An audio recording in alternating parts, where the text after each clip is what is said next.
Bonjour et soyez les bienvenus dans ce flash d'information. Nous démarrons à Keur Massar Nord. La construction d'une préfecture sur le terrain Aguillon a suscité une forte opposition des jeunes locaux. Ce terrain utilisé pour le sport et les loisirs par de nombreux habitants est considéré comme essentiel pour la jeunesse. Et face à la protestation, les forces de sécurité ont dispersé la foule avec des gaz lacrymogènes. Le maire de Keur Massar le Sud, Bilal Diatta, a rapidement exprimé son soutien aux habitants en organisant une conférence de presse où il dénonce cette décision. Propos recueillis par Insa Sagna.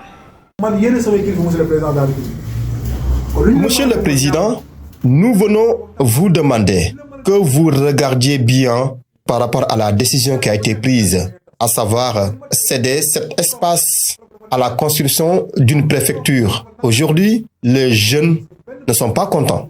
Aujourd'hui, les mamans ne sont pas contentes. Même les vieillards désapprouvent cette décision. Nous, en tant qu'élus, nous sommes venus vous demander à ce que cette décision soit revue. Nous n'avons rien contre le préfet Babacar Ndiaye, qui est en train de faire un travail extraordinaire. Tout dernièrement à Rebeuss, nous l'avons vu à l'œuvre. Il était seul. Le sous-préfet également, qui est là, nous entretenons de bonnes relations. Je dirais même d'excellentes relations. Donc, nous n'avons aucun problème avec les autorités. Mais seulement, il faut comprendre que nous sommes là pour les populations. Quand ces communautés sont en souffrance, nous, en tant que maire, nous sommes en souffrance.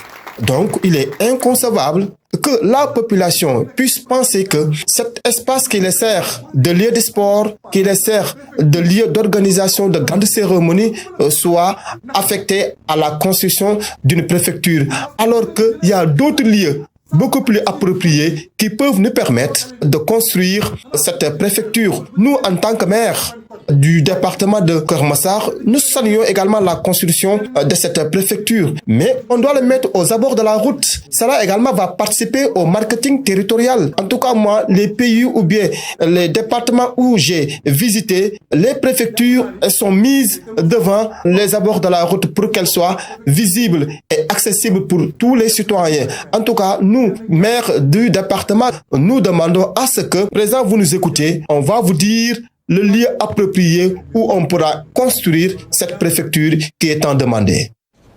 Et au même moment, un projet d'aménagement décidé par la mairie de Ziguinchor suscite une vive contestation dans le quartier d'Alouar. Les habitants de ce quartier protestent non seulement contre le promoteur, mais exigent également la libération immédiate de Salif Sané, arrêté dans le cadre de ce conflit. Écoutons Yaya Badji, délégué du quartier de Kandjalang, au micro de Ginette Badji. La question qui a réuni cet après-midi, en ce soleil, les jeunes du quartier de Tilem, voire de Alouar, je peux même dire les jeunes de Ziguinchor, qui sont venus en masse, concerne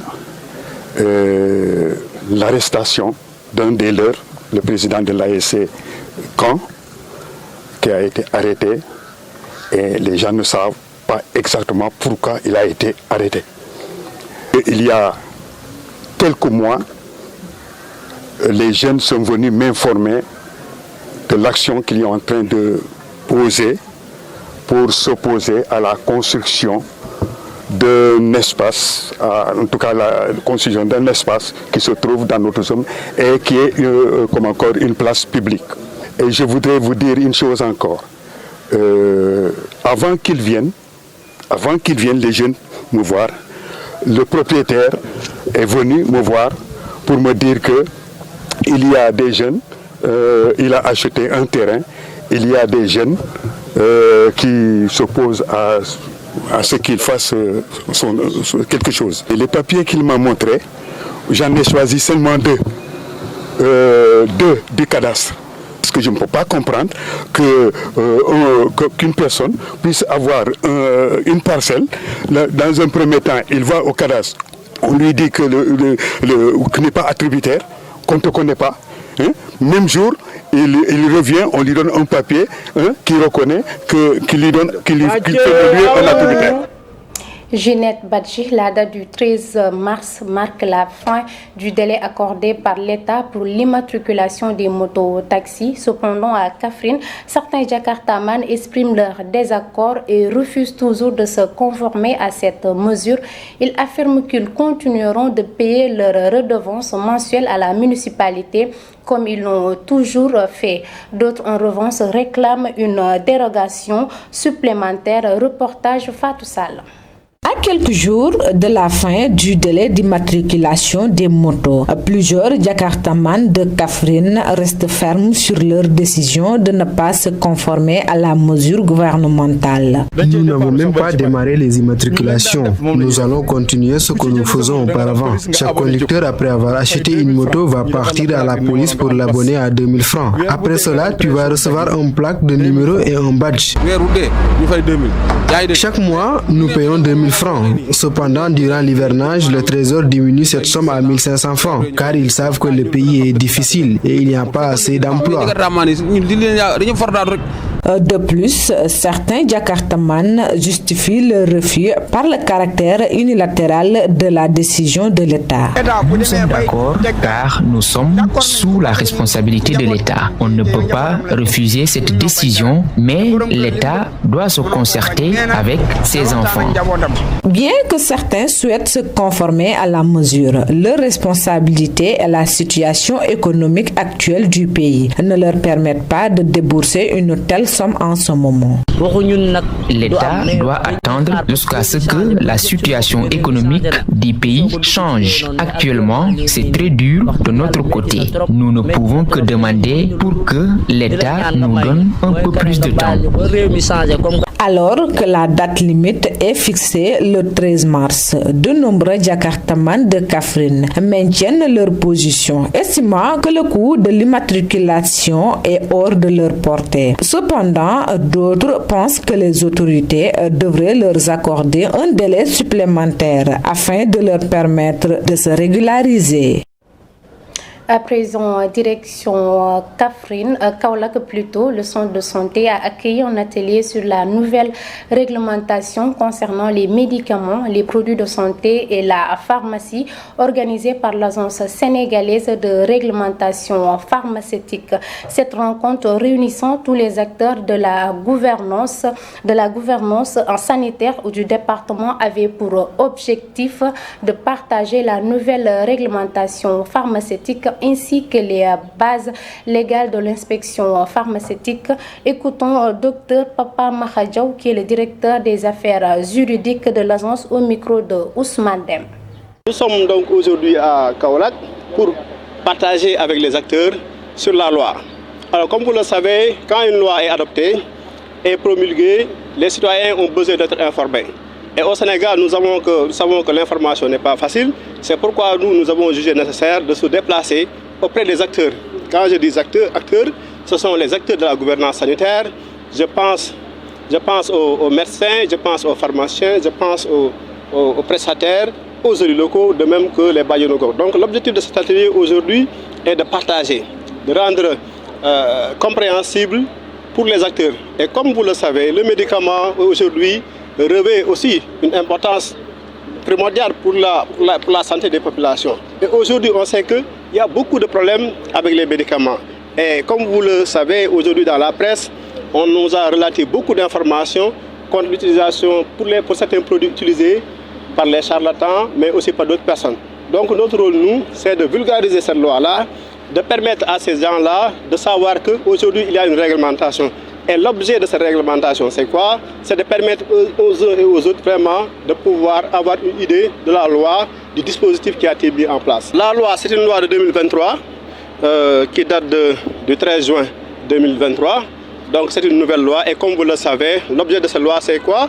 C'est de réglementer les médicaments, les autres produits de santé, mais également l'exercice de la pharmacie. La loi, comme vous le savez, elle est aujourd'hui donc une opportunité pour le pays, pour notre pays. Comme vous le savez, notre pays a récemment obtenu donc, le niveau de maturité 3. Donc l'objectif pour nous, c'est de partager et de le rendre vraiment compréhensible, de le rendre vraiment accessible. C'est pourquoi donc, nous avons jugé nécessaire de partager avec les acteurs vraiment l'objet de la loi. Et nous terminons ce flash dans la capitale sud du Sénégal où le dialogue islamo-chrétien ne se réduit pas à un simple concept. Il se vit au quotidien entre les habitants de différentes confessions. Cette année, la coïncidence du Ramadan et du Carême offre une nouvelle occasion, de mettre en lumière cette harmonie où musulmans et chrétiens partagent bien plus qu'un territoire et une culture. Ginette Badji, reportage. Ziguinchor, une région cosmopolite où le brassage culturel et religieux se vit au quotidien. La coïncidence du Ramadan et du Carême renforce davantage le dialogue interreligieux, nous dit ce professionnel de l'information. Dans une même famille, puisque nous avons des familles qui ont des chrétiens et des musulmans, et des voisins qui sont chrétiens et des voisins musulmans, si aujourd'hui nous parvenons, un temps soit durant 3 semaines, que tout le monde plonge dans la dévotion, la foi, je pense que cela va susciter et renforcer le dialogue islamo-chrétien connu des Sénégalais. Un cimetière mixte, symbole fort du vivre ensemble, l'un des symboles les plus marquants de cette cohabitation à Ziguinchor. La preuve, le cimetière musulman, le cimetière de Sanchaba, musulmans et catholiques sont là-bas. Du côté des Kenyans aussi, on enterre là-bas les musulmans et les catholiques. C'est un atout pour renforcer le dialogue islamo-chrétien parce que c'est le même partage, comme ici on le dit ici au Sénégal, c'est le pays de la teranga. Ce gérant d'une mutuelle de santé revient sur la cohabitation entre musulmans et chrétiens dans les familles et dans les espaces publics. On va très bien renforcer le dialogue entre les musulmans et les chrétiens. D'autant plus que Dieu a fait bien les choses. Le mois-là a bien compris. À Ziguinchor, le dialogue islamo-chrétien n'est pas une simple idée, mais une réalité profondément ancrée dans le quotidien des habitants.